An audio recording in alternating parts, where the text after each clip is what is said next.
અમદાવાદમાં યોજાશે વૈશ્વિક પાટીદારોની બેઠક। વિશ્વ ઉમિયાધામ ખાતે પાટીદારોની બેઠકનું આયોજન કરવામાં આવ્યું છે। જાસપુર ખાતે એનઆરઆઈ લોકોનું સ્નેહ મિલનનું પણ આયોજન કરવામાં આવ્યું છે। વિશ્વ ઉમિયાધામના પ્રમુખની અધ્યક્ષતામાં બેઠકનું આયોજન કરવામાં આવ્યું છે। વિશ્વના 7 દેશમાંથી પાટીદાર અગ્રણીઓ પણ હાજર રહેવાના છે।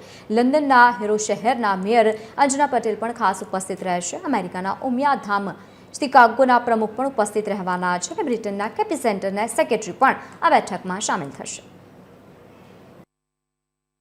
આ સ્નેહ મિલનની અંદર તાજેતરમાં જ વિશ્વ ઉમિયા ફાઉન્ડેશને ભારતના ગૃહમંત્રી શ્રી અમિતભાઈ શાહના નેતૃત્વમાં અને એમના વરદ હસ્તે વીએફ બિઝનેસ નેટવર્ક એપ્લિકેશનનું જે લોન્ચિંગ કર્યું, એ બિઝનેસ નેટવર્ક એપ્લિકેશનમાં જે કંઈ ફીચર્સ છે એ ફીચરનો મહત્તમ ઉપયોગ વિશ્વભરના યુવાનો કરે, બિઝનેસના માધ્યમથી જોડાય, એકબીજા સાથે નેટવર્કથી જોડાય, નેટવર્થ ક્રિએટ કરે અને પરસ્પર જોડાણ કરીને સનાતન ધર્મનો વધુમાં વધુ પ્રચાર કરે એવો ભાવ આ સ્નેહ મિલનના કાર્યક્રમમાં રાખેલો છે।